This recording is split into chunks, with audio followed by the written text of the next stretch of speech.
नमस्कार दोस्तों, मैं जेपी डांडिया आप सभी का आपके अपने YouTube channel dandiya electrical study पर एक बार फिर से स्वागत करता हूं।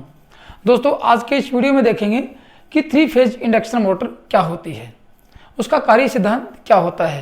मतलब कि आज इस 3 फेज इंडक्शन मोटर का चैप्टर शुरू करने जा रहे हैं। इससे पिछले वीडियो में आप लोगों ने 3 फेज अपना ट्रांसफार्मर है, ट्रांसफार्मर के चैप्टर का एंड किया था, प्रत्येक कॉन्सेप्ट को क्लियर किया और 27 वीडियो के करीब आप लोगों ने देखे। मतलब कि इतना डीपली पढ़ाया था कि धीरे धीरे करते करते 27 वीडियो में एक चैप्टर पूरा हुआ था। तो उसी प्रकार इस इंडक्शन मोटर को भी धीरे धीरे डीपली पढ़ेंगे, मतलब कि प्रत्येक कॉन्सेप्ट को क्लियर करते हुए पढ़ेंगे, ताकि आपके मन में 3 फेज इंडक्शन मोटर से प्रति किसी प्रकार की कोई शंका नहीं हो और ऐसा कोई क्वेश्चन नहीं हो कि आप उसको समझ नहीं पाओ और जिसका आंसर नहीं दे पाओ। मैं आपको जो पढ़ाऊंगा वो जैसे प्रवेश पेपर आते हैं उनमें से भी आपको मैं नोट्स ऐड करके बताता हूं कि ये प्रश्न आए हुए हैं, या फिर ये तो नहीं बता रखा कि भाई ये प्रश्न कब आए थे, लेकिन प्रश्न आए हुए हैं और आने की संभावना रहती है, वो भी आपको साथ साथ बताता रहता हूं। तो 3 फेज इंडक्शन मोटर में बताऊंगा कि मोस्ट इंपॉर्टेंट कौन सा है, ये वीडियो अच्छा है या इसमें कुछ तथ्य, इसमें नोट करने वाली बात क्या है, सब बताऊंगा आप लोगों को। तो आज के इस वीडियो में शुरू करेंगे 3 फेज इंडक्शन मोटर ट्रांसफार्मर पढ़ने के बाद। तो दोस्तों, नोट्स जरूर बनाना। नोट्स बनाने शुरू नहीं किए हैं तो शुरू से लेकर लास्ट टाइम तक जितने वीडियो आज तक बनाए हैं नोट्स बना लोगे तो भविष्य में आपको किसी प्रकार की कोई समस्या नहीं आएगी। और आज की जो मेहनत है, आज जो मेहनत कर रहे हो आप लोग, निकट भविष्य में जो भी आपकी एग्जाम आएगी आईटीआई इलेक्ट्रिशियन से संबंधित या टेक्निकल से संबंधित जो भी एग्जाम आएगी, तो आपको काफ़ी मेहनत करने की जरूरत नहीं पड़ेगी, क्योंकि आज की मेहनत आगे काम आएगी। एक बार रिविजन से ही आपका काम चल जाएगा और आप रिविजन लगाओगे तो और अच्छी तरह याद हो जाएगा। इसलिए आज उस नोट्स को बनाओ और अपने जो नोट्स अपडेट करते रहो। तो देखते हैं, सबसे पहले मोटर की बात करते हैं। देखो, अब आप लोगों ने ये तो देखा था, पहले क्या देखा था कि मोटर क्या होती है, क्योंकि मोटर का अध्ययन आप लोग कर चुके हो, किस डीसी मोटर का अध्ययन कर चुके हो, तो ये आप लोग अच्छी तरह जानते हो। यदि डीसी मोटर का वीडियो देखा होगा, उसके बारे में अध्ययन किया होगा, तो जानते हो कि मोटर क्या होती है। कि मोटर वह मशीन होती है जो विद्युत ऊर्जा को यांत्रिक ऊर्जा में परिवर्तित करती है। मोटर वह मशीन होती है जो विद्युत ऊर्जा को यांत्रिक ऊर्जा में परिवर्तित करती है। मतलब कि ये इलेक्ट्रिकल एनर्जी को, किसको, इलेक्ट्रिकल एनर्जी को कन्वर्ट करती है। किसमें ये कन्वर्ट करती है? मैकेनिकल एनर्जी में। ये है, ये मोटर का सिद्धांत है। चाहे वो मोटर किसी प्रकार की हो, चाहे वो एसी हो चाहे डीसी हो, उससे मतलब नहीं है। अपने को ये है कि मोटर होती क्या है। और जो आप लोग पीछे पढ़ के आगे जैसे जनरेटर पढ़ा था आप लोगों ने, वो क्या है, वो मैकेनिकल, मतलब कि यांत्रिक ऊर्जा को विद्युत ऊर्जा में परिवर्तित करता है, मैकेनिकल एनर्जी को इलेक्ट्रिकल एनर्जी में कन्वर्ट करता है। तो वो पढ़ा आप लोगों ने डीसी में। यहाँ भी एसी में भी अल्टरनेटर आएगा, इसके बाद में पढ़ाएंगे आप लोगों को। तो वो क्या करेगा, वो भी मैकेनिकल एनर्जी को इलेक्ट्रिकल एनर्जी में कन्वर्ट करेगा। तो उसी स्वरूप में देखते हैं आज मोटर। लेकिन अपन आज किस मोटर का अध्ययन करेंगे? एसी मोटर का अध्ययन करेंगे। एसी मोटर में कौन से पढ़ेंगे? एसी मोटर में आपको सिंक्रोनस मोटर मिलेगी, आपको सिंगल फेज मोटर मिलेंगे आपको, और 3 फेज मोटर मिलेंगी। तो उनमें से सबसे पहले आज करेंगे 3 फेज मोटर का अध्ययन करेंगे, क्योंकि सिंक्रोनस मोटर का अध्ययन करेंगे तो आपको अल्टरनेटर की जरूरत पड़ेगी आपको। तो अल्टरनेटर पढ़ाएंगे इसके बाद में, तो आपको सिंक्रोनस मोटर का अध्ययन करवा देंगे। तो ये पहले क्यों पढ़ाया? क्योंकि ट्रांसफार्मर ट्रांसफार्मर जो क्रिया है उसके आधार पर ये इसका कार्य सिद्धांत होता है। तो क्या पढ़ेगा? देखो, मोटर कितने प्रकार की होगी, यहाँ से मोटर, इसकी परिभाषा लिखेंगे तो क्या लिख सकते हैं कि ये इलेक्ट्रिकल एनर्जी को मैकेनिकल एनर्जी में, विद्युत ऊर्जा को यांत्रिक ऊर्जा में परिवर्तित करने वाली मशीन मोटर कहलाती है। अब ये 2 प्रकार की होगी। देखो, ये क्या होगी, 2 प्रकार से प्रयोग करेंगे इसको, 2 प्रकार से प्रयोग करेंगे। कौन कौन से में? एक तो एसी मोटर के रूप में प्रयोग करेंगे और एक करेंगे डीसी मोटर के रूप में। अब डीसी मोटर का अध्ययन आप कर चुके हो, उसका अध्ययन नहीं करेंगे, आज इसका अध्ययन करेंगे। इसमें कौन सा का करेंगे? 3 फेज इंडक्शन मोटर का करेंगे। बस यही आपको, ये तो परिचय था। 3 फेज इंडक्शन मोटर का अध्ययन करेंगे और मोस्ट इंपॉर्टेंट यही है। एग्जाम में जब भी क्वेश्चन आते हैं तो 3 फेज इंडक्शन मोटर में से ही आते हैं। सिंक्रोनस मोटर में एक क्वेश्चन पूछा जाता है, कभी कभी 1-2 क्वेश्चन, लेकिन सबसे ज्यादा क्वेश्चन मोटर के मामले में या तो डीसी मोटर के क्वेश्चन आते हैं या फिर 3 फेज इंडक्शन मोटर के क्वेश्चन आते हैं। तो वो क्वेश्चन देखेंगे। अब देखेंगे इसमें होता क्या। देखो, मोटर कैसे घूमती है, किस प्रकार इलेक्ट्रिकल एनर्जी को मैकेनिकल एनर्जी में और कन्वर्ट करती है, उसके बारे में जानना अति आवश्यक है। तो देखो क्या होता है। देखो, 3 फेज इंडक्शन मोटर की बात कर रहे हैं तो ये कह सकते हैं कि 3 फेज इंडक्शन मोटर का कार्य सिद्धांत कैसा है? डीसी मोटर की भांति कार्य सिद्धांत है, same to same DC motor की भांति है। अब आप कहोगे सर डीसी मोटर में आर्मेचर होता है, यहाँ आर्मेचर नहीं है। डीसी मोटर के आर्मेचर में सप्लाई दी जाती है, यहाँ आर्मेचर इसके रोटर में सप्लाई नहीं दी जाती है। कुछ अंतर है, कुछ अंतर है, लेकिन वो प्रिंसिपल तो देखेंगे ना कि मोटर कैसे घूमेगी। तो वो प्रिंसिपल ही सबसे बड़ा रोल है। यदि आप इसको अच्छी तरह समझ जाते हो तो आपको मोटर समझने में कोई जोर नहीं आएगा। इसलिए मैं ये बोल रहा हूँ कि वीडियो को लास्ट एंड तक जरूर देखना। वीडियो को पूरा देखोगे तो आपको बहुत कुछ समझ में आएगा, बहुत कुछ राज निकल के आने वाला है। मैं आपको वो बातें बताऊंगा कि इस प्रिंसिपल में कौन कौन सी बातें मुख्य हैं, वो बातें बताऊंगा आप लोगों को, ठीक है ना। तो अब क्या कहेंगे, इसका प्रिंसिपल की बात करते हैं, सिद्धांत की बात करते हैं। इसका सिद्धांत क्या होता है मोटर का, कार्य प्रणाली बाद में आएगी, लेकिन सिद्धांत की बात करें किस सिद्धांत पर कार्य करता है, सिद्धांत में प्रिंसिपल क्या होता है, मोटर कैसे कार्य करती है। तो आप लोगों ने डीसी मोटर में क्या देखा, मैं ये बता रहा हूँ कि 3 फेज इंडक्शन मोटर का जो सिद्धांत है वो same to same DC motor की भांति है। किसकी भांति, डीसी मोटर की भांति होता है। इसका सिद्धांत है, यहां लिख देता हूं। सिद्धांत क्या है, डीसी मोटर की भांति। इसका सिद्धांत डीसी मोटर के समान ही होता है। अब कैसे होता है वो बताऊंगा। डीसी मोटर के समान होता है। अब आप लोग इतना जान गए होंगे कि डीसी मोटर में क्या था। वैसे मैं पूरा कंप्लीट वर्गीकरण करवा चुका हूं पॉइंट टू पॉइंट नीमी पैटर्न के आधार पर, फिर भी बता देता हूं, आपको याद नहीं होगा तो बता देता हूं। डीसी मोटर, पहले तो देखो मोटर का सिद्धांत क्या है। डीसी मोटर का सबसे पहले पढ़ा तो आप लोगों ने देखा किसी धारावाही चालक, जैसे किसी धारावाही चालक ये है, इसमें से आप लोगों ने धारा प्रवाहित करवाई, ये धारा प्रवाहित करवाई और यहाँ कोई चुंबकीय फ्लक्स रखा है, यहाँ पे N और यहाँ पे S। किसी धारावाही चालक में रखेंगे तो ये बल का अनुभव करेगा, घूमने की कोशिश करेगा, घूमेगा। तो ये कहने की बात है कि एक चुंबकीय फ्लक्स तो ये हुआ, इसका यहाँ चुंबकीय फ्लक्स आया और एक चुंबकीय फ्लक्स यहाँ धारा प्रवाहित तो इसका चुंबकीय फ्लक्स हुआ, किसका, इस चालक तार का। बोलो 2 चुंबकीय फ्लक्स हुए कि नहीं हुए। तो जब भी मोटर पढ़ेंगे, चाहे वो डीसी पढ़ना, चाहे वो एसी मोटर पढ़ना, चाहे सिंक्रोनस मोटर पढ़ना, चाहे सिंगल फेस मोटर पढ़ना, किसी भी प्रकार की मोटर को पढ़ोगे तो ये अवश्य याद रखना ना कि आपको 2 चुंबकीय फ्लक्स अवश्य चाहिए। मेरी बात गौर से सुनना, 2 चुंबकीय फ्लक्स अवश्य चाहिए। डीसी मोटर में भी यही था।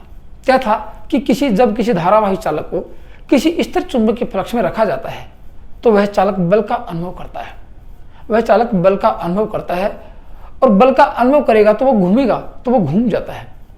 तो उसमें क्या होता है कि जब एक ही स्थान पर 2 चुंबकीय फ्लक्स कार्यरत होंगे, एक चुंबकीय फ्लक्स तो पोलो का होगा और एक चुंबकीय फ्लक्स इस चालक तार का होगा। तो डीसी मोटर में क्या था, फील्ड पोल थे और बीच में क्या था, आर्मेचर था। आर्मेचर में आप लोगों ने विद्युत धारा सप्लाई दी, विद्युत सप्लाई दी, ठीक है ना। आर्मेचर में क्या दी, सप्लाई दी। तो आर्मेचर चालकों में क्या हुआ, चुंबकीय फ्लक्स उत्पन्न हुआ। गौर से सुनना, चुंबकीय फ्लक्स उत्पन्न तो एक तो आर्मेचर का चुंबकीय फ्लक्स हुआ और दूसरा मेन चुंबकीय फ्लक्स पोलो का था। 2 चुंबकीय फ्लक्स एक स्थान पर कार्यरत हुए, उसको कहते हैं विद्युत चुंबकीय खिंचाव का सिद्धांत। वही सिद्धांत यहाँ लगने वाला है, ठीक है ना।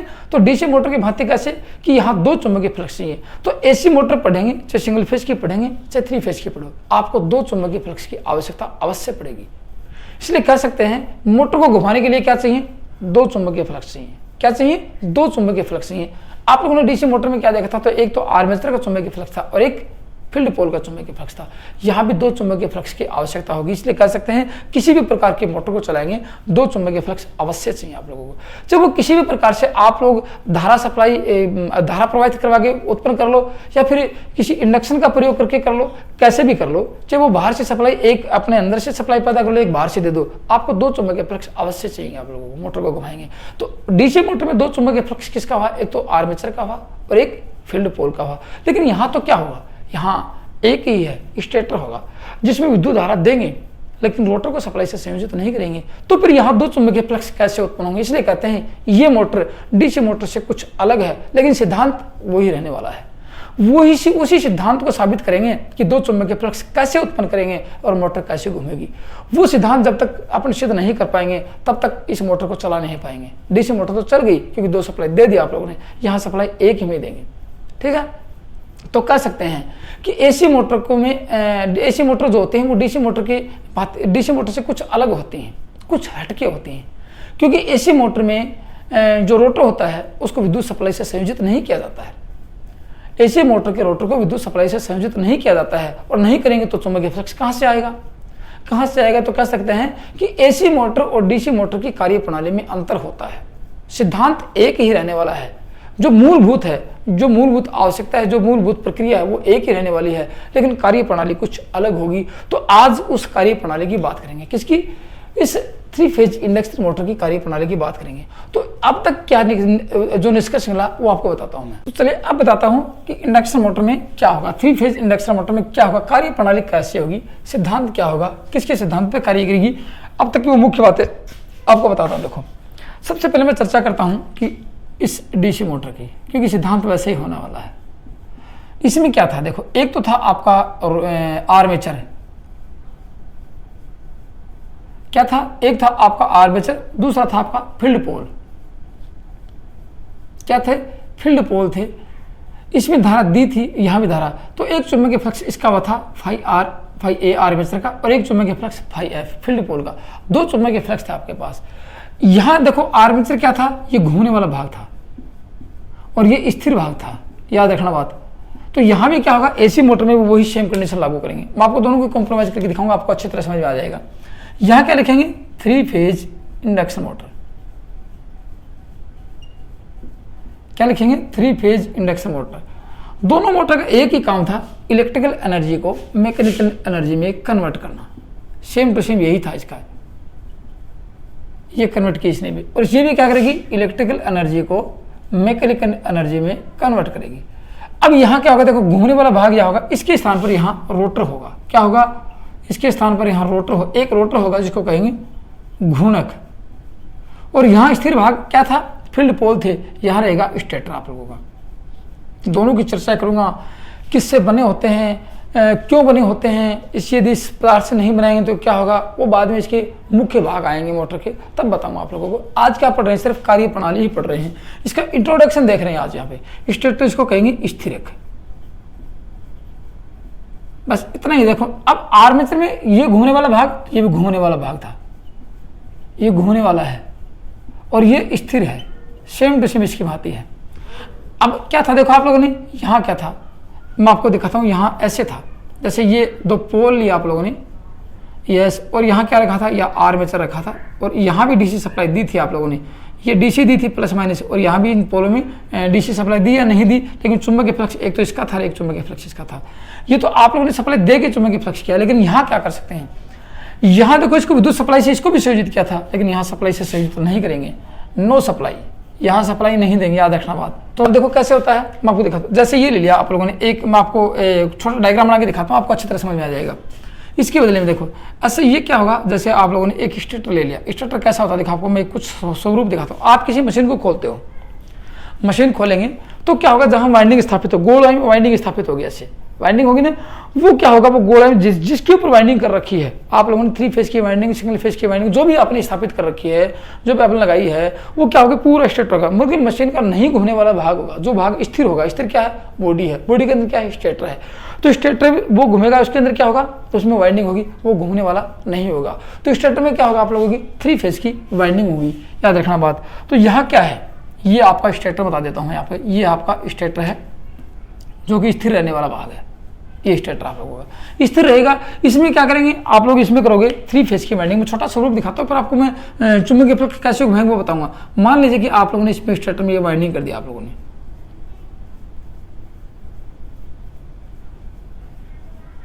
ठीक है ना, थ्री फेज की वाइंडिंग कर दी, और यहाँ थ्री फेज लगा दिए, ये लगा दिया आर, ये लगा दिया वाई। मैं एक बार आपको वो सिद्धांत दिखा रहा हूँ कि मोटर घूमेगी कैसे, फिर आपको प्रत्येक पॉइंट टू पॉइंट बताऊंगा कि थ्री फेज की वाइंडिंग में आर फेज की वाइंडिंग किस प्रकार चुंबकीय फ्लक्स करेगी, वाई की किस प्रकार करेगी, बी की वो तो बताऊंगा, लेकिन यहाँ थोड़े सिद्धांत बता देता हूँ आप लोगों को। माना कि ये आर वाई बी तीन फेज लगा दिए, ठीक है। अब तीन फेज लगाने के बाद क्या होगा, माना कि यहाँ अंदर रोटर रख देते हैं, रोटर घूमेगा, घूमने वाला भाग होगा। अब देखो ये माना कि आप लोगों ने रोटर रखा है, इसके अंदर रोटर कैसा होगा, उसका स्वरूप पढ़ाऊंगा। रोटर के आधार पर इस मोटर का प्रकार होगा, याद रखना। स्टेटर सब मशीनों में, एसी की सभी मशीनों में स्टेटर समान होगा। रोटर के आधार पर इन मशीनों का वर्गीकरण होगा। सिंगल केज होगी, डबल केज होगी, डीप बार केज होगी, या वाउंड रोटर होगी, सब किसके आधार पर होंगे, इन सभी मोटरों का। इंडक्शन मोटर में, थ्री फेज इंडक्शन मोटर का वर्गीकरण रोटर के आधार पर ही होगा। तो अब ये मतलब रोटर कैसा होगा आपको बताऊंगा, लेकिन मैं आप बताऊँ कि कैसे घूमेगा, इसका सिद्धांत क्या है, वो सिद्धांत बताता हूँ। मान लीजिए कि ये रोटर है, ये रोटर क्या है, ये रोटर छड़ है, आपको रोटर चालक मिलेंगे जो कि शॉर्ट सर्किट होंगे। आपको पढ़ाऊँ तब आपको अच्छी तरह समझ में आ जाएगा, अगले वीडियो में आएगा इसका। मान लीजिए शॉर्ट सर्किट है, ये इनको शॉर्ट सर्किट कर दिया, ये क्या रोटर है।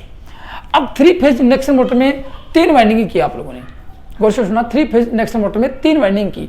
जैसा कि आप लोग ट्रांसफार्मर पढ़ के आए हो, पढ़ा था ट्रांसफार्मर आप लोगों ने। ट्रांसफार्मर में 2 वाइंडिंगें थी। कैसी थी? एक वाइंडिंग तो आपकी ये थी, ये, और एक वाइंडिंग आपकी ये थी। 2 वाइंडिंग, एक प्राइमरी थी, एक सेकेंडरी थी। मैं कॉम्प्रोमाइज तीनों की कर रहा हूँ एक साथ, आपको अच्छी तरह समझ में आ जाएगा। ये क्या है? ये प्राइमरी वाइंडिंग है और ये क्या है? सेकेंडरी वाइंडिंग है। इसको सप्लाई से संयोजित किया आप लोगों ने और यहाँ लोड मिला आप लोगों को।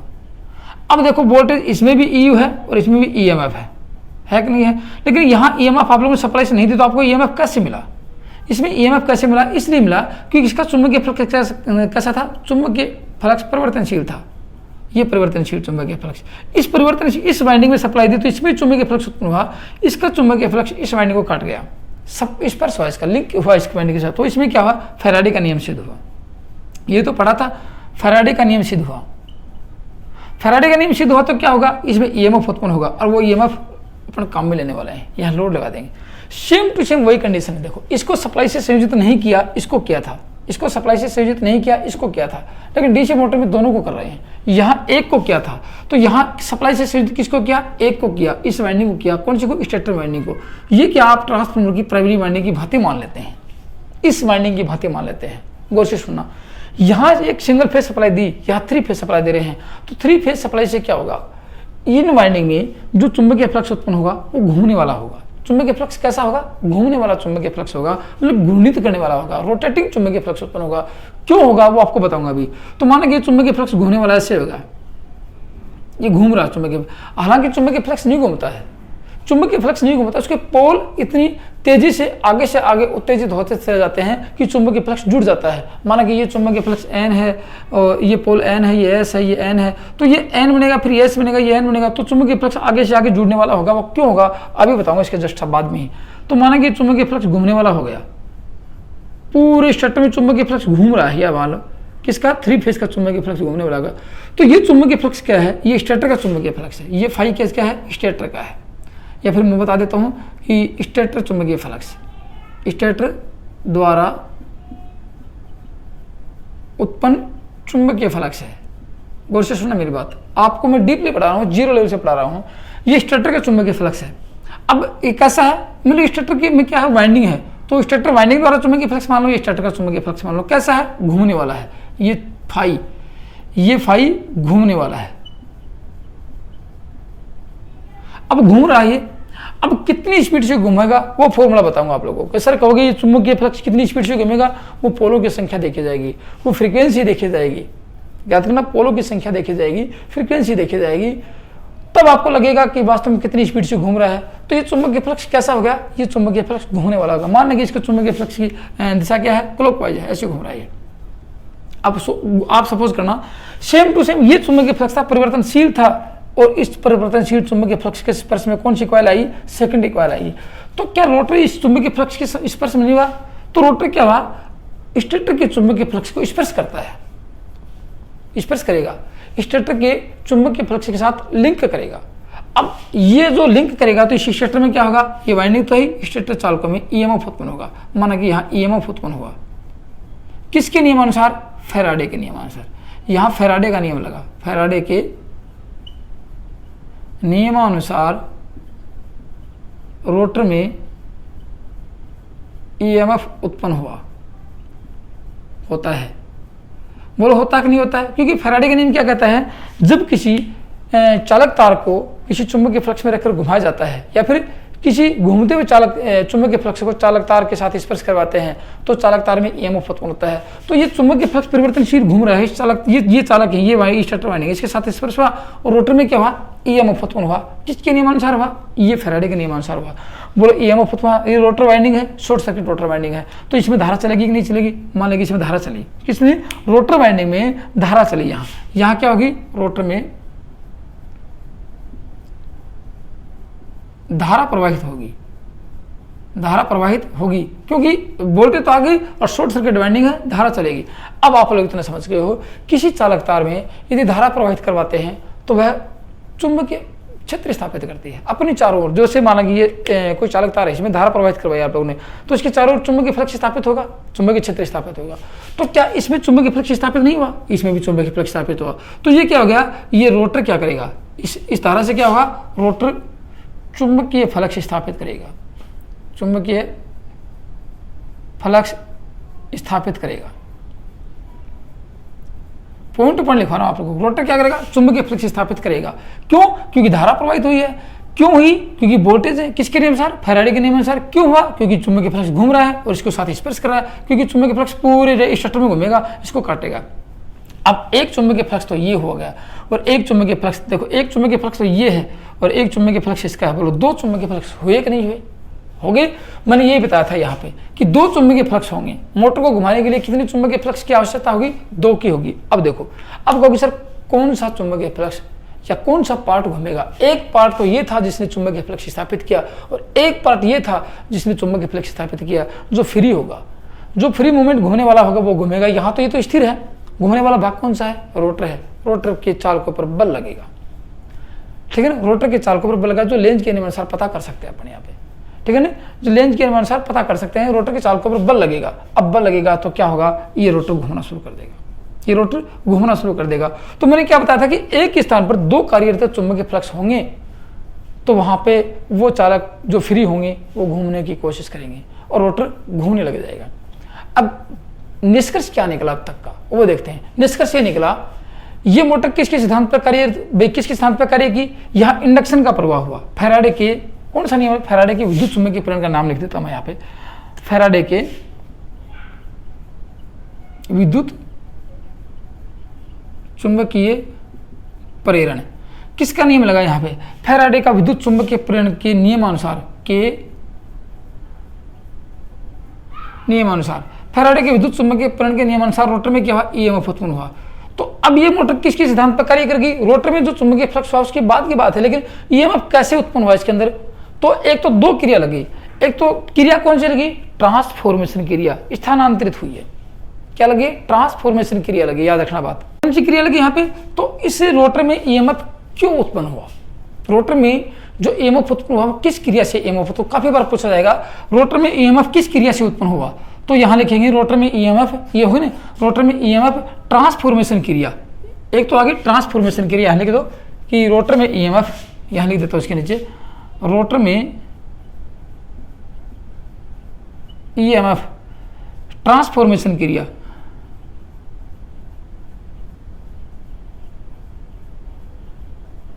ट्रांसफॉर्मेशन क्रिया, या एक तो ट्रांसफॉर्मेशन क्रिया लगी, समझ गए आप लोग कि यहाँ पे तो ईएमएफ उत्पन्न होता है। ये कौन सी क्रिया हुई है? ट्रांसफॉर्मेशन, स्थानांतरित हुई है। यहाँ विद्युत शक्ति इसके ऊपर स्थानांतरित हुई है। ये कौन सी क्रिया है? ये ट्रांसफॉर्मेशन क्रिया, परिणामित क्रिया है। एक तो क्रिया, या फिर कह सकते हैं प्रेरण के द्वारा, ठीक है ना। तो प्रेरण के द्वारा यहाँ पे ईएमएफ उत्पन्न हुआ। तो दो बातें आ गई, रोटर में जो ईएमएफ उत्पन्न होगा वो ट्रांसफॉर्मेशन क्रिया से होगा। कोशिश सुना मेरी बात, जो अभी तक निष्कर्ष निकला हुआ, रोटर में जो ईएमएफ उत्पन्न हुआ वो किससे हुआ? वो हुआ ट्रांसफॉर्मेशन क्रिया से। मोटर किसके सिद्धांत पर कार्य किया? मोटर करती है प्रेरण के सिद्धांत पर कार्य करती है, ठीक है ना। तो अब लिख सकते हैं यहाँ पे कि मोटर किसके सिद्धांत पर कार्य करती है? प्रेरण के सिद्धांत पर कार्य करती है। मैं बता देता हूँ, लिखा दो आपको, कुछ लिखा देता हूँ कि मोटर का सिद्धांत, मोटर कौन सी motor? Three phase induction motor की बात कर लेता हूँ। थ्री फेज या सारी मोटर आएंगी ऐसी मोटरें, three phase induction motor induction के सिद्धांत पर कार्य करती है। इंडक्शन मतलब प्रेरण के सिद्धांत पर कार्य करती है। इंडक्शन मतलब प्रेरण या प्रेरण के सिद्धांत पर कार्य करते हैं। एक निष्कर्ष निकला, रोटर में जो ईएमएफ उत्पन्न हुआ वो किस क्रिया से हुआ? ट्रांसफॉर्मेशन क्रिया से हुआ। क्योंकि अब देखो रोटर में ईएमएफ ट्रांसफॉर्मेशन क्रिया से हुआ, तो अब तक क्या लिख सकते हैं यहाँ पे? इस मोटर को इंडक्शन मोटर क्यों कहते हैं? इस मोटर को इंडक्शन मोटर क्यों करते हैं? कि मोटर के रोटर में ट्रांसफॉर्मेशन या इंडक्शन के द्वारा ईएमएफ उत्पन्न होने के कारण कहेंगे कि ये तो डीसी मोटर थी, यहाँ इंडक्शन मोटर क्यों कहेंगे इसको? बल्कि सिद्धांत वही सिद्ध किया है, दो ही चुंबकीय फ्लक्स लगे हैं। यहाँ लिखेंगे कि इस मोटर को इंडक्शन मोटर क्यों कहेंगे? कि मोटर के रोटर में ट्रांसफॉर्मेशन क्रिया या फिर इंडक्शन क्रिया से ईएमएफ उत्पन्न होने के कारण इस मोटर को इंडक्शन मोटर कहते हैं, ठीक है ना, इंडक्शन मोटर कहते हैं। अब आप लोगों को ट्रांसफॉर्मेशन क्रिया लगी है तो क्या कह सकते हैं यहाँ पे? क्या लिखेंगे? या बताओ इस रोटर को कोई सप्लाई दी आप लोगों ने? नहीं दी। रोटर को या रोटर को घूर्णक को सप्लाई से संयोजित नहीं किया जाता है, सप्लाई से संयोजित नहीं किया जाता है, याद रखना बात। तो सप्लाई से संयोजित किसको करेंगे? स्टेटर को। स्टेटर को या स्टेटर को हिंदी में क्या कहेंगे? स्थिरक। स्थिरक को सप्लाई से संयोजित किया जाता है। अब तक का जो निष्कर्ष निकला वो बता रहा हूं, सप्लाई से संयोजित किया जाता है। और स्टेटर में क्या कहेंगे? AC supply. एसी मान लो, एसी सप्लाई से संयोजित किया जाता है। अब 3 फेज होगी तो 3 फेज एसी से करेंगे, और सिंगल फेज होगी तो सिंगल फेज एसी से करेंगे। याद रखना बात। अब ये वो बातें मैंने आपको लिखा दी कि रोटर में एसी सप्लाई, तो रोटर में ईएमएफ कैसे उत्पन्न होगा? ट्रांसफॉर्मेशन क्रिया से होगा। ट्रांसफॉर्मेशन क्रिया क्या जो लगेगी वो नियम किसका सिद्ध होगा? वो फैराडे के विद्युत चुंबकीय प्रेरण का नियम सिद्ध होगा। तो फैराडे के ईएमएफ कब तो उत्पन्न होगा? फैराडे के विद्युत चुंबकीय प्रेरण से ईएमएफ उत्पन्न होने वाला है। रोटर में ईएमएफ तो फैराडे के विद्युत चुंबकीय प्रेरण से। अब ये तो निष्कर्ष निकल गया आप तक। अब देखो ट्रांसफॉर्मेशन क्रिया की जब बात करें, ट्रांसफॉर्मेशन क्रिया की बात करें तो ट्रांसफॉर्मर के आधार देखते हैं। तो अब बताओ ये प्राइमरी वाइंडिंग की भांति कार्य कर रही है कि नहीं कर रही है? तो यहाँ क्या होगा? रोटर ट्रांसफॉर्मर की सेकेंडरी वाइंडिंग की भांति कार्य करता है और स्टेटर ट्रांसफॉर्मर की प्राइमरी वाइंडिंग की भांति कार्य करता है। याद रखना बात। ट्रांसफॉर्मेशन क्रिया लगी है, इंडक्शन का जो सिद्धांत लागू हुआ है, तो कह सकते हैं स्टेटर ट्रांसफॉर्मर की प्राइमरी वाइंडिंग की भांति कार्य करता है जिसको सप्लाई से संयोजित किया जाता है, और स्टेटर ट्रांसफॉर्मर की सेकेंडरी वाइंडिंग की भांति कार्य करता है जिसको सप्लाई से संयोजित नहीं किया जाता है। अब तक का निष्कर्ष निकला आप लोगों का ये। आगे और उसमें कुछ जो आपको होगी, सर इसमें ये चुंबकीय फ्लक्स कैसे घूमेगा, इसकी कार्य प्रणाली क्या होगी, उसके बारे में बताता हूँ। देखो आप, अब देखो मैं आपको ये बताता हूँ कि ये जो चुंबकीय फ्लक्स घुमा है, चुंबकीय फ्लक्स घुमा है, इसकी भी गति होगी कि नहीं होगी? भाई जो चीज़ घूमेगी, जो रोटेशन करेगी, अपन दौड़ रहे हैं, अपनी भी गति होगी। जो मूवमेंट करेगी उसकी तो गति तो होगी। जो भी जो मोटर हो, स्टेटर हो, आर्मेचर हो, जो भी घूमेगा उसकी मूवमेंट करेगा, उसकी गति होगी, कुछ तो गति होगी। तो अब इस गति को क्या कह सकते हैं? देखो ये जो चुंबकीय फ्लक्स घुमा, ये आपके सामने काफी बार नाम आएगा और आपसे हर बार यही पूछा जाएगा। ये अब तो मैंने इसका स्वरूप बताया है, आगे इसका स्वरूप नहीं बताया कि इसको किस नाम से जानेंगे। ये जो चुंबकीय फ्लक्स घुमा है, इसकी गति को, इस गति को किस नाम से जानेंगे? तो गति के आधार पर आप समझ जाना कि प्रश्न में क्या पूछा गया है। इसको कहेंगे तुल्यकाली गति। क्या कहेंगे? तुल्यकाली गति। तुल्यकालीन भी हो सकता है, तुल्यकालिक भी हो सकता है।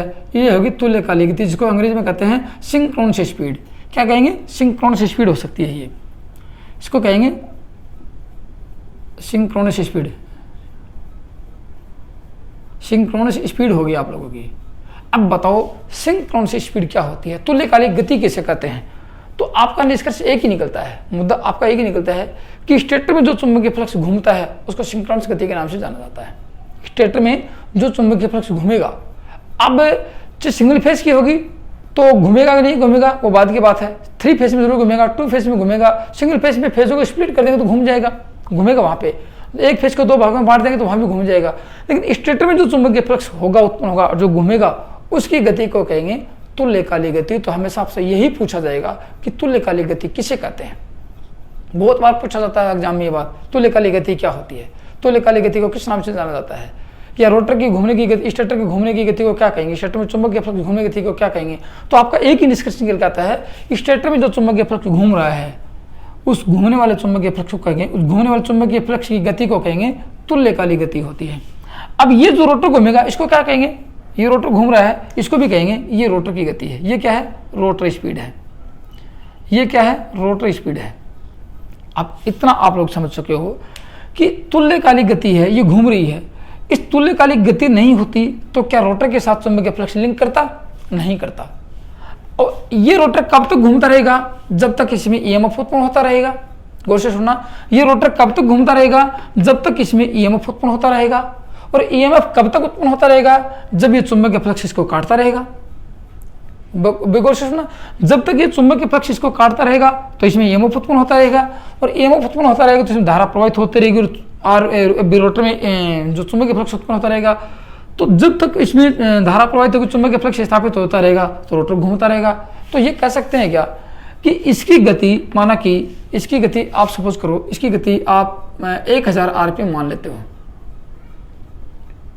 इसकी गति आप 1000 आरपीएम मान लेते हो, तो ये भी 1000 आरपीएम जैसे ये घूमेगा तो ये भी इस दिशा में घुमा दे, इसको गौर से सुनना, ऐसे घुमा दे, ये मतलब ये इस दिशा में घूमेगा, तो इसकी गति भी 1000 आरपीएम कर दे, तो बताओ दोनों में ये चुंबकीय फ्लक्स इसके साथ लिंक करेगा क्या? नहीं करेगा। ये चुंबकीय फ्लक्स कौन सा? स्टेटर वाला चुंबकीय फ्लक्स रोटर को नहीं काटेगा, रोटर के साथ लिंक नहीं करेगा कि दोनों की गति बराबर है। जैसे कि आप लोग समझ रहे हो, जैसे एक बस जा रही है 70 की स्पीड से जा रही है, दूसरी बस बराबर में आगे 70 की स्पीड में चल जाए और दोनों सवारी आपस में बातें कर रहे हैं, तो उन दोनों में कौन अंतर रहेगा? दोनों के फाटक खोल लेंगे तो ये आदमी इधर आसानी से आ सकता है क्योंकि दोनों की स्पीड बराबर है, उसका एहसास ही नहीं होगा कि अपन ने बस भी चेंज कर ली है क्या, कोई फर्क पड़ने वाला नहीं है।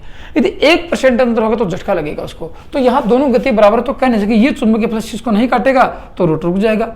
इसलिए कह सकते हैं कि कौन सी गति हमेशा अधिक होगी? इंडक्शन मोटर में तुल्यकालिक गति हमेशा रोटर गति से अधिक होती है। क्यों? क्योंकि इसके बराबर कर देगा तो मोटर घूम जाएगी। ये तो अगला चैप्टर आएगा कि इसमें जो सर्कन होती है, स्लिप का मान क्या होता है, स्लिप किसे कहते हैं, वो बताएंगे आपको, ठीक है ना।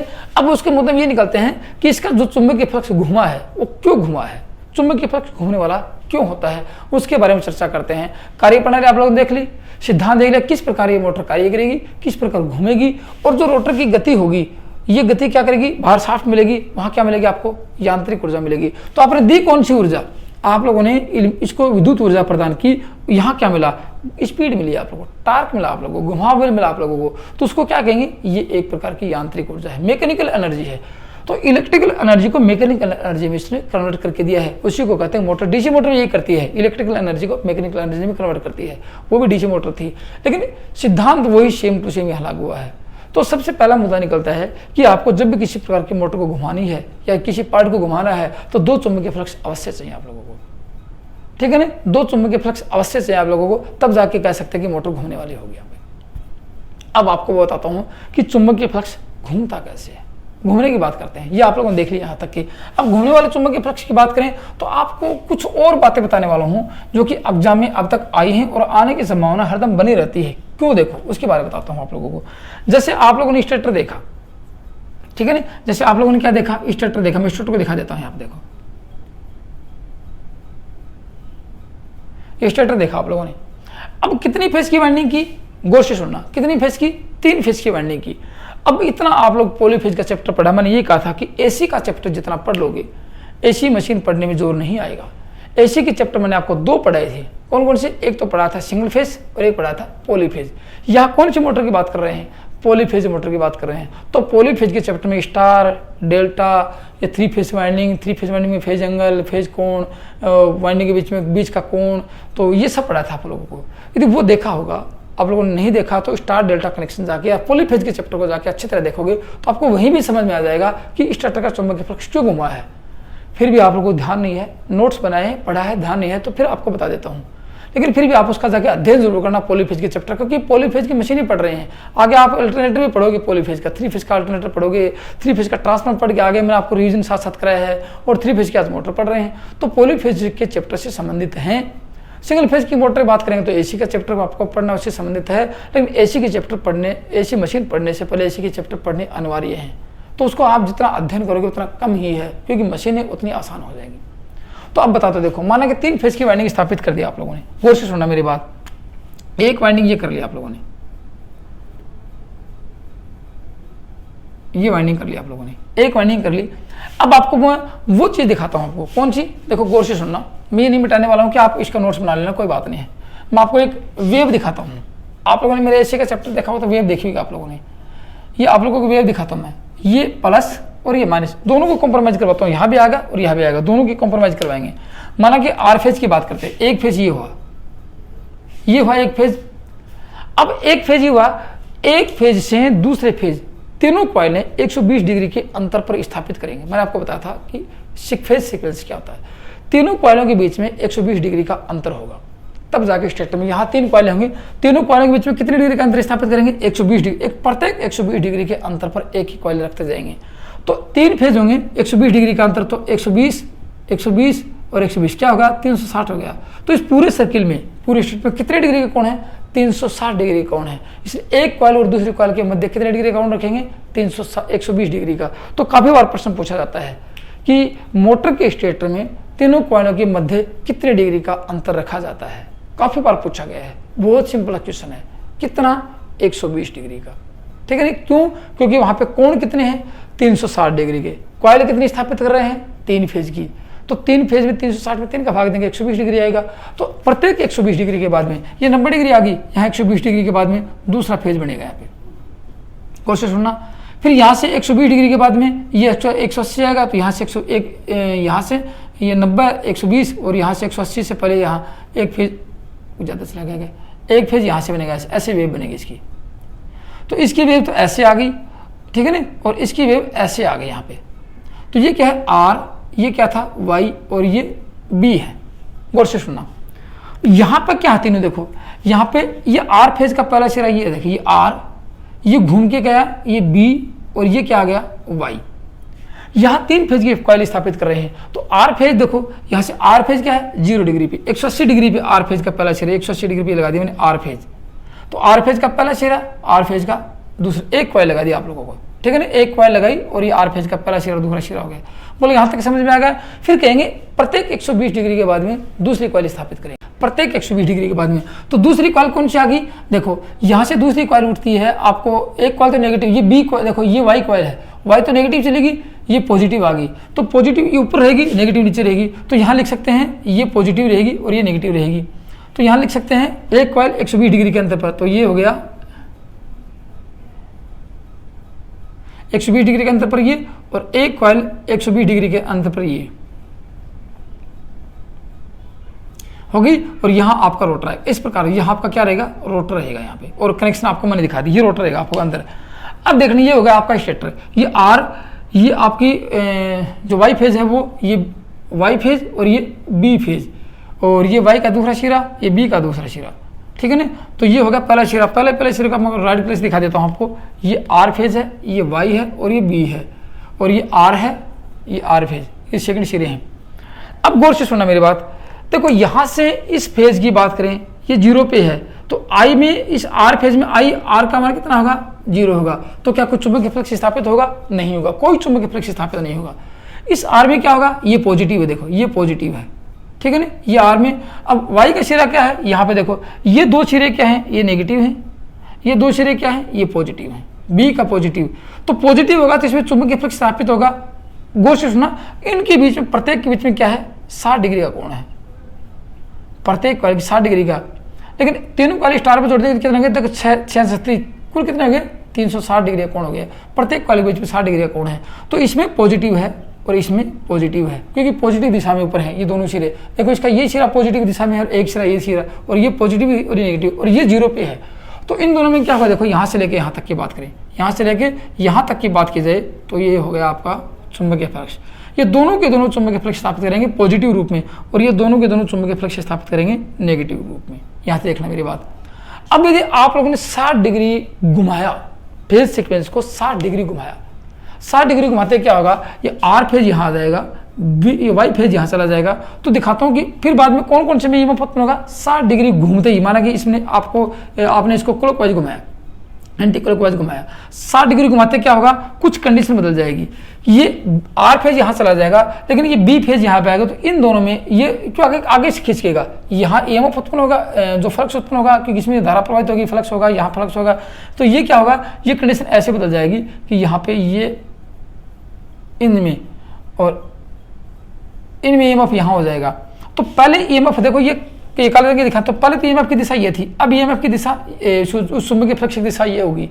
तो प्रत्येक 60 डिग्री के बाद में क्या होगा? ये ईएमएफ यहाँ पे ऐसे होगा, ठीक है नहीं, और ये ईएमएफ 2 डिग्री में यहाँ पे ये ईएमएफ ऐसे होगा, ये पीछे पीछे बदल जाएगा। तो अब ईएमएफ की दिशा क्या होगी? अब ये चुंबकीय फ्लक्स की दिशा ये होगी। तो ये एंटी क्लॉकवाइज जैसे घूमता रहेगा प्रत्येक 60 डिग्री के बाद में। ये तो यहाँ से क्या होगा? 0 से ऊपर उठेगा, तो यहाँ ईएमएफ बनेगा, ये आगे खिसकेगा, ये आगे खिसकेगा, इसका चुंबकीय फ्लक्स आगे आएगा, इसका चुंबकीय फ्लक्स आगे आएगा। तो इस प्रकार से रोटेशन करता रहेगा। ये किसके ऊपर डिपेंड करता है? ये पोलों पर डिपेंड करता है कि पोलों की संख्या कितनी रहेगी, उतनी ही स्पीड से चुंबकीय फ्लक्स घूमेगा। तो ये क्या हो गया? चुंबकीय फ्लक्स घूमने वाला हो जाता है। इसलिए कह सकते हैं कि पॉलीफेज जहां होंगे। अब देखो ये किस सीक्वेंस से, फेज के सीक्वेंस के अनुसार घूम रहा है। फेज के सीक्वेंस के अनुसार चुंबकीय फ्लक्स घूमने वाला होता है यहाँ पे। तो फेज के सीक्वेंस घूमेगा तो क्या कह सकते हैं कि आर वाई बी के अनुसार, फेज के सीक्वेंस के आर वाई बी के अनुसार चुंबकीय फ्लक्स घूमेगा। और यहाँ रखा है, इसके अंदर क्या रखा है, चुंबकीय फ्लक्स ये है या घूमेगा, ये मैंने आपको बताया, इस दिशा में घूम सकता है, इस दिशा में घूमेगा, वो तो फेज सीक्वेंस के अनुसार घूमेगा। तो चुंबकीय फ्लक्स घूमने में सबसे बड़ा रोल किसका हुआ, फेज सीक्वेंस का हुआ। फेज सीक्वेंस क्या है, आर वाई बी है, याद रखना बात, R Y B phase sequence होता है। तो यहाँ ऐसा कुछ नहीं है कि चुंबकीय फ्लक्स घूमेगा। पॉलीफेज का होगा, टू फेज का होगा तो 90 डिग्री के अनुसार घूमेगा, और यहाँ प्रत्येक 60 डिग्री के बाद घूमेगा, क्योंकि 60 डिग्री कौन बन रहे हैं, एक एक वाले के 2-2 सिरे हैं, तो प्रत्येक 60 डिग्री के बाद में कौन घूमेगा, वहाँ 90 डिग्री के बाद घूमेगा, लेकिन चुंबकीय फ्लक्स अवश्य घूमने वाला होगा। यदि एक कॉइल कर दी जाए, एक फेज कर दिया जाए, सपोज कीजिए आपका ये कॉइल एक ले यहाँ पे, इसमें आप लोगों ने धारा प्रवाहित की, यहाँ फेज दिया और ये न्यूट्रल दिया, तो अब इसका चुंबकीय फ्लक्स कैसे घूमेगा, यहाँ फेज दे देते हैं, ये घूमेगा नहीं, इसका चुंबकीय फ्लक्स परिवर्तनशील होगा, एक बार ऐसे होगा, एक बार ये घूमे, परिवर्तनशील चुंबकीय फ्लक्स होगा, क्योंकि एक बार एन यहाँ बनेगा, एस बनेगा, फिर वापस उस पर एन बन जाएगा, एस बन जाएगा। तो कर सकते हैं एक कॉइल का चुंबकीय फ्लक्स तो होता है परिवर्तनशील, और पॉलीफेज की कॉइल का चुंबकीय फ्लक्स होता है घूमने वाला, याद रखना। और उस घूमने वाले की जो चुंबकीय फ्लक्स घूमता है उसको कहते हैं तुल्यकालिक गति। तो ये हमेशा तुल्यकालिक गति कहलाएगी, और इस गति का मान इंडक्शन मोटर में रोटर गति से अधिक होता है। तो तुल्यकालिक को एन एस से दर्शाते हैं, एन का मतलब स्पीड और एस का मतलब सिंक्रोनस, और ये एन आर से दर्शाते हैं, एन का मतलब स्पीड और ये आर का मतलब रोटर। तो एन एस का मान हमेशा अधिक होता है एन आर से, किसमें, इंडक्शन मोटर में होता है। मैंने तुल्यकालिक मोटर की बात नहीं की है। एन एस का मान एन आर से अधिक होता है। एन एस क्या है, चुंबकीय फ्लक्स की घूमने की दिशा। ये किसके अनुसार घूमेंगे, तीनों फेज के अनुसार घूमेंगे, सीक्वेंस के अनुसार घूमेंगे। तो दोस्तों ये तो थे आज आपका 3 फेज इंडक्शन मोटर का कुछ परिचय था, इंट्रोडक्शन था, उसका कार्य सिद्धांत था, उसकी कार्य प्रणाली थी। अब इसके आगे और कुछ बहुत राजनगर के अलावा बहुत कुछ बचेगा आगे अब आपके सामने, कि किस प्रकार मोटर के आगे में एन आर का मान निकालेंगे, एन एस का मान निकालेंगे, मोटर कैसे घूमेगी, रोटर की कितने प्रकार के होंगे, रोटर के आधार पर मोटर का स्वरूप क्या होगा, इन मोटर का अध्ययन कैसे करेंगे, दोष क्या होंगे, इंटरलॉकिंग क्या होगी, ये सब कुछ आपके, मोटर की गति कैसे बदलेंगे, कैसे कंट्रोल करेंगे, सब कुछ आपके सामने आएगा। मोटर को कैसे चलाएंगे, स्टार्टर कौन कौन से होंगे, तो बहुत कुछ बचा है। आज सिर्फ इसका परिचय था। आपको वीडियो कैसा लगा ये कमेंट्स में लिख के जरूर बताना, और इस वीडियो के प्रति आपके जो विचार हो बताना। और दोस्तों आज की वीडियो में सिर्फ इतना था। थैंक यू, धन्यवाद।